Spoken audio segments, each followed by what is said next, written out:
کوہستان جو ابھی تک بیکورڈ رہا ہے، اس کی کیا وجوہات ہے؟ سب سے جو اہم کردار رہا ہے وہ ہمارے سیاسی رہنماؤں کا رہا ہے۔ آپ دیکھ رہے ہیں کوہستان کی آواز میں ہوں زیر جدن خان کوہستانی، ایک دفعہ پھر آپ سب کو خوش آمدید ناظرین۔ کافی عرصے کے بعد ہم ویڈیو بنانے جا رہے ہیں۔ آج ہمارے ساتھ ایک ینگ جوان ہے ضیاء خان کوہستانی، جو کہ زی7 ٹی وی کا CEO ہے۔ ہم ان سے جو چند دنوں سے جو مسائل ہے اپر کوہستان میں، جو ایشو ہے چینیز اور اپر کوہستان کے جو مقامی لوگ ہیں، ان میں جو مسائل ہے، ان مسائل سے ہم ان سے جاننے کی کوشش کرتے ہیں۔ ہم اپنے مہمان کی طرف آتے ہیں۔ السلام علیکم۔ وعلیکم السلام۔ تو ضیاء خان، کیا کہیں گے آپ اپر کوہستان میں جو آج کل جو ایشو چل رہا ہے روڈ شوٹ جو بندش کی وجہ سے، آپ کیا بتائیں گے؟ جی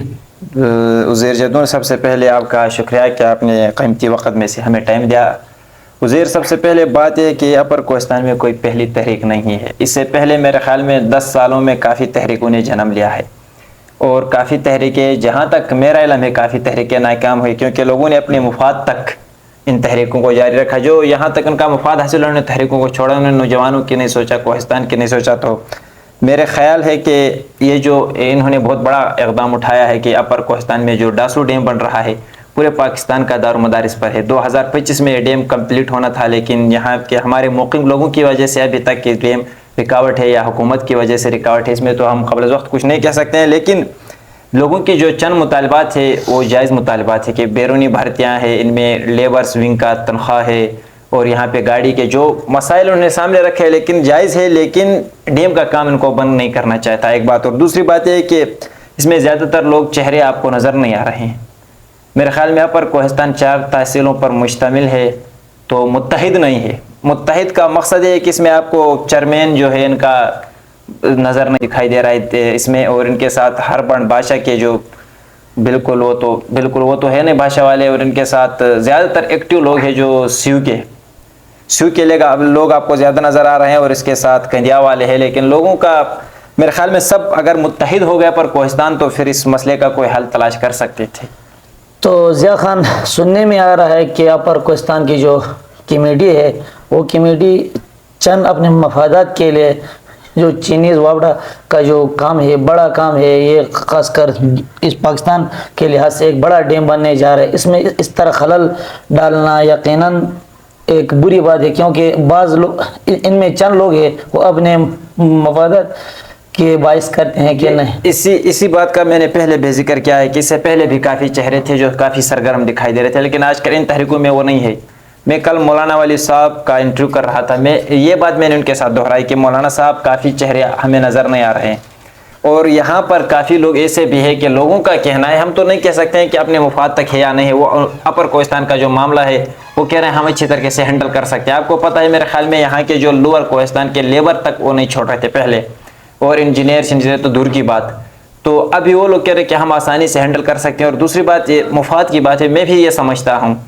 کہ میں پہلے بھی بتا چکا ہوں کہ اس سے پہلے کافی لوگ سرگرم تھے، لیکن وہ ابھی نظر نہیں آ رہے، کیونکہ ان کو اپنے مفاد تک واب ڈالوں نے کچھ دیا شاید، وہ تو ہم نہیں کہہ سکتے۔ لیکن یہاں پہ جو لوگ اس ایکشن کمیٹی میں ہے، ممبران ہیں، ہم بھی یہی امید رکھتے ہیں کہ وہ انشاءاللہ العزیز کسی قسم کے اپنے مفاد کو ترک کر کے کوہستان کے مفاد کو دیکھیں گے، اور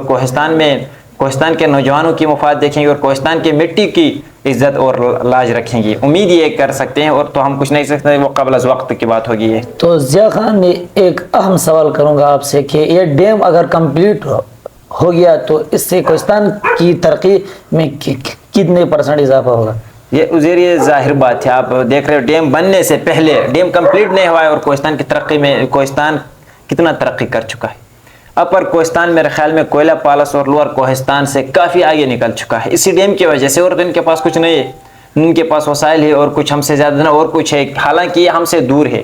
پہلے لوور کوہستان سے ہو کر آپ نے اپر کوہستان جانا ہوتا ہے، لیکن اسی ڈیم کی وجہ سے وہ لوگ کافی آگے نکل چکے ہیں۔ تو ترقی آپ بخوبی دیکھ سکتے ہیں، اور پورے پاکستان والے دیکھ رہے ہیں کہ یہ لوگ کافی آگے نکل چکے ہیں، ترقی کر چکے اسی ڈیم کی وجہ سے۔ اگر یہ کمپلیٹ ہوا تو میں سمجھتا ہوں کہ اپر کوہستان کافی آگے نکلے گا۔ اپر کوہستان کے ساتھ لوور کوہستان والے بھی نکلیں گے نا، یہ ہم سب کا کوہستان ہے، ابھی تو ہم تقسیم بس نام ہے لوور اپر، ہم سارے کوہستانی ہیں، تو ہم سب کا مفاد ہے۔ اس میں ڈیم کے کام کو میں کسی حد تک میں یہ نہیں سمجھتا اس کو روکنا چاہیے، حالانکہ یہ جو مطالبات ہیں ان کی جائز مطالبات ہیں، اپنے مفادات کو ترک کر کے اگر کہ جو مطالبات ہیں اگر یہ ان پہ ڈٹ کے رہتے ہیں تو بے شک ڈیم کا کام 5-6 دن بند رکھے، کوئی ایشو نہیں ہے۔ بالکل۔ تو ضیاء خان، یہ کوہستان جو ابھی تک بیکورڈ رہا ہے، اس کی کیا وجہ ہے؟ میڈیا اس وقت نہیں تھی، اسی وقت تو الحمدللہ کافی لوگوں میں شعور آ چکا ہے کہ میڈیا کے ذریعے سے لوگ ہمارے آواز کو آگے حکام بالا تک پہنچاتے ہیں، اس کے بارے میں کیا کہیں؟ عزیر، جہاں تک آپ نے بات کی کہ کوہستان کی پاسماندگی میں اپنے نقطۂ نظر سے بتا دوں گا، آپ کی بات ٹھیک ہے۔ سب سے پہلے میڈیا کے حوالے سے، میڈیا نہ ہونے کی وجہ سے کوہستان کافی بیکورڈ رہا ہے۔ آج کل کوہستان میں ماشاءاللہ کافی سوشل ایکٹیوسٹ کام کر رہے ہیں، میڈیا سے کام کر رہے ہیں، اور دوسری بات یہاں پہ ایجوکیشن اور ہیلتھ بالکل نہ ہونے کے برابر ہے، اور یہاں پہ ایجوکیشن میں سب سے بڑے رکاوٹ، کافی لوگ ہمارے فیمیل ایجوکیشن میں بھی رکاوٹ ہے، اور ہیلتھ میں آپ بھی دیکھ سکتے ہیں، ہمارے سامنے اسپتال ہے پٹن، اس کی حالت آپ دیکھ لو، اور یہاں کے روڈوں کے حوالے دیکھو، اور بیک ورڈ رہنے کا اور پاسماندہ رکھنے میں سب سے جو اہم کردار رہا ہے وہ ہمارے سیاسی رہنماؤں کا رہا ہے۔ ہمارے جو بھی سیاسی رہنما ہے نا، انہوں نے کوہستان کو پاسماندہ رکھا ہے۔ ضیاء خان، 2011 میں پٹن پاور ہاؤس سے ہمیں 13 میگا واٹ بجلی کا جو انہوں کے ساتھ معاہدہ کیا تھا وہ ابھی تک نہیں دیا، اس کس کی غلطی ہے؟ جہاں تک میں سمجھتا ہوں کہ سب سے پہلے ہم نے جو معاہدہ کیا تھا شاید اس میں ہم غلط تھے۔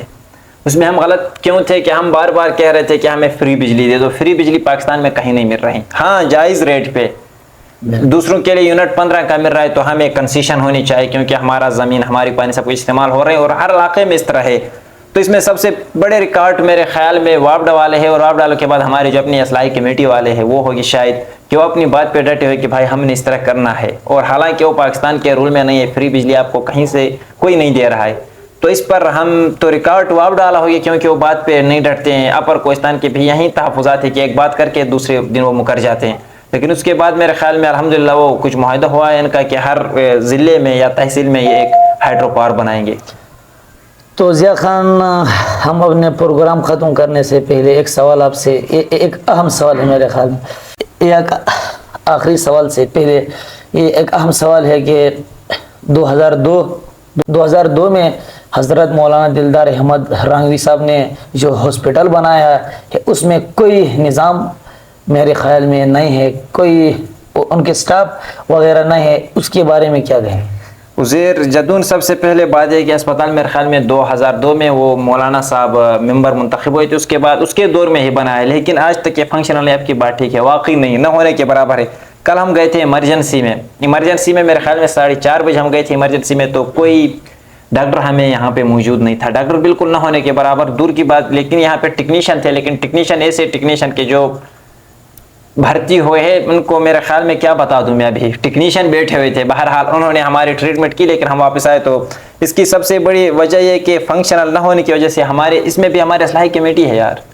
کہاں پہ وہ لوگ آواز نہیں اٹھاتے ان کاموں کے لیے، وہ کہاں پہ لگے ہوئے، آپ دیکھ لو کہیں پہ یہ ہو رہا ہے وہ ہو رہا ہے، بھائی ان کاموں پہ انہوں نے توجہ دینا ہے۔ ہمارا اسپتال ہے، ہمارے اس کے ساتھ ڈگری کالج بھی ہے، یہ بالکل فنکشنل نہیں ہے۔ ہمارے لوگ آپ دیکھ رہے ہیں غریب بچے جا کے ابٹابات ان میں پڑھ رہے ہیں، یہ اصلاحی کمیٹی کا کام ہے کہ ان کے خلاف متحدہ ہو، حکومت کے خلاف ایکشن لے۔ ہمارے جو ڈپٹی کمشنر صاحب ہے ان کو نوٹس میں دیا کہ ڈپٹی کمشنر صاحب ہمارے پاس پورے DHQ میں 2 ڈاکٹر موجود ہیں، اور ان کی بھی مارننگ ڈپٹی ہے، ایمرجنسی میں کوئی نہیں، لیکن اللہ ان کا بھلا کرے کہ وہ ایمرجنسی حالات میں وہ دونوں ڈاکٹرز آتے ہیں اور لوگوں کی ٹریٹمنٹ کرتے ہیں۔ تو ہم نے ڈپٹی کمشنر صاحب کے نوٹس میں یہ بات دلانا ہوگا، اور ہمارے اصلاحی جو کمیٹی ہے پٹن کے جن پر ہمارے جو سارے معززین ہیں ان لوگوں کے نوٹس میں یہ بات آنی چاہیے کہ بھائی واقعی کیوں نہیں ہے، اتنی غفلت کیوں برتی گئی ہے یہاں پہ، یہ کیوں نہیں ہو رہا ہے۔ تو ضیاء خان، بڑے دکھ سے کہنا پڑتا ہے کہ میں خود اپنی ایک کہانی کروں، میں یہاں سے گیا تھا خود نیچے ہاسپٹل، میں بائک سے گر گیا تھا نا، میں ادھر جا کے میں لیٹ گیا تھا، میں نے کہا ڈاکٹر کو بلاؤ مجھے درد بہت ہو رہا ہے۔ تو وہاں کے جو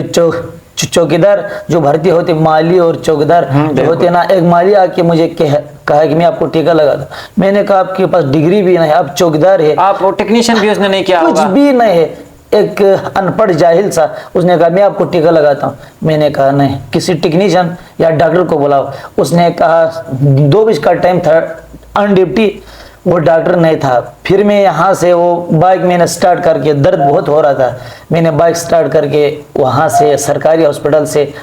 میں پرائیویٹ ہاسپٹل گیا ہے، وہاں مجھے ٹیکا بھی لگایا حفاظتی ٹیکا اور بنا۔ حفاظتی مجھے ٹیکا لگایا۔ بہت دکھ کی کہانی ہے کہ ہمارے جو بھی ایم پی اے ابھی تک آیا ہے وہ خود اپنی جیب کا سوچتے ہیں، M P A M L A, تو ابھی تک کوئی مثلاً کام نہیں ہو رہا ہے۔ بالکل کام تو میں نے آپ کو خود بتایا، اپنی کہانی سنایا، میرے کچھ دانت کا مسئلہ تھا، میں خود گیا تھا، 4 بجے کا ٹائم تھا میرے خیال میں، ایمرجنسی میں ہم گئے تھے، میرے ساتھ ایک اور دوست تھا، تو وہاں پہ کوئی ڈاکٹر نہیں تھا۔ تو اس کے لیے ہم لوگوں نے آواز اٹھانا ہے، سوشل میڈیا کے ذریعے ہم نے آواز اٹھانا ہے، اور ہم بھی کوشش کر رہے ہیں، آپ سے بھی ہم مطالبہ کرتے ہیں، ہم خود انشاءاللہ اس کے اوپر ہم نے پورا پروگرام رکھنا ہے، اور آپ بھی آ جائے، ہم سب نے مل کر اس ایسے کاموں کو اجاگر کرنا ہے تاکہ اس میں ہمارے پورے متحدہ کوہستان، لور کوہستان کے جو زیادہ تر کمیونٹی ہے وہ غریب ہے۔ تو ڈپٹی کمشنر لور کوہستان جو ہے اس کا بڑی ذمہ داری ہے، یہ ضلع کا ایک بادشاہ ہوتا ہے، تو اس سے ہم ریکویسٹ یہ کرتے ہیں کہ ہر ہفتے کے بعد نیچے ڈی ایچ کیو جائے، وہاں دورہ کرے، دیکھے کس چیز کی لوگوں کو ضرورت ہے کہ نہیں ہے، اسٹاف کیا کر رہے ہیں، دوائی کدھر جاتی ہے، ادھر ڈرپ بھی نہیں ہوتا ہے اور ٹیکا بھی نہیں ہوتا ہے، ادھر 10 روپے لیتا ہے اور بس ڈاکٹر ادھر ادھر کر کے بہت دور سے کیال سے، کوئلہ سے، بنکھڑ سے لوگ آ کے یہاں علاج کرتے اور ایک میڈیسن بھی نہیں دیتے۔ اس کی کیا وجوہات ہے؟ اس کی میں نے بتایا نا، اس کی یہ وجوہات ہے کہ لوگ نہیں کر رہے ہیں، تو ابھی ڈپٹی کمشنر ہم خود گئے، میں بھی گیا ہوں، آپ کی بات ٹھیک ہے، کیال سے دور دراز علاقوں سے لوگ آتے ہیں، ہمیں تو سب کچھ پتہ ہے کہ بھائی کافی چیزیں ان کو فری میں بھی مل رہے ہیں میڈیسن، لیکن میں خود گیا ہوں، ہمیں نہیں مل رہے تو ہم کیا کریں؟ ہم کس کا رونا رہے ہو؟ کہہ رہا تھا نا کہ ہم نے ڈپٹی کمشنر اور اصلاحی کمیٹی جو ہے، اب ہم سب نے اس کے لیے آواز اٹھانا ہے نا، ہماری جو اصلاحی کمیٹی ہے، جو ہمارے مشران ہے، ان لوگوں نے اس پر توجہ دینا ہے، انہوں نے بتانا ہے ہمارا کام کیا ہے، صرف لوگوں میں شعور دینا، لوگوں کو بتانا کہ بھائی یہ کامیں بنسبت دوسرے ضلع میں ہو رہے ہیں، ہمارے ہاں کیوں نہیں ہو رہے؟ بالکل ہمارے پڑوسی ہے شانگلے میں سب کچھ مل رہے ہیں آپ کو، ہر قسم کے، میرے خیال میں ہر اسپتال میں 3-4 ڈاکٹر آپ کو اینی ٹائم موجود ہے کہ جو ایمرجنسی ہے یا او پی ڈیز ہے، لیکن ہمارے اس میں کیوں نہیں ہے، 2 ڈاکٹروں پر کیوں ہے؟ تو ہم نے ان کو بس لوگوں میں شعور دلانا ہے کہ بھائی ہم نے یہ کام ہمارے ساتھ زیادتی ہو رہے ہیں، اور باقی کام میرے خیال میں عوام کا ہے، کرنا ہے یا نہیں کرنا ان کی ذمہ داری ہے، اور ہاں ڈپٹی کمشنر کے نوٹس میں بات ہم ڈال سکتے ہیں کہ کمشنر ڈپٹی صاحب یہ آپ خود دیکھ لیں، اس کا دورہ کر لیں، آپ کو پتہ چلے گا۔ تھینک یو ضیاء، آپ کا بہت بہت شکریہ، آپ نے ٹائم دیا تھا۔ تو میں ڈپٹی کمشنر صاحب سے گزارش کرتا ہوں کہ جو ہمارے ہاسپٹل اور ہمارے جو روڈ سڑک وغیرہ ہے اس پہ تھوڑا توجہ دے، کیونکہ کوہستان ایک بیکورڈ علاقہ ہے، خدا را کوہستانیوں پہ ظلم نہ کرے، آپ کے اکاؤنٹ میں جو بھی فنڈ ہے جہاں ضرورت ہے ہو، ایمرجنسی جہاں آئے، تو آپ سے ہی ریکویسٹ ہے کہ لوگوں کی خدمت کریں۔ شکریہ، تھینک یو۔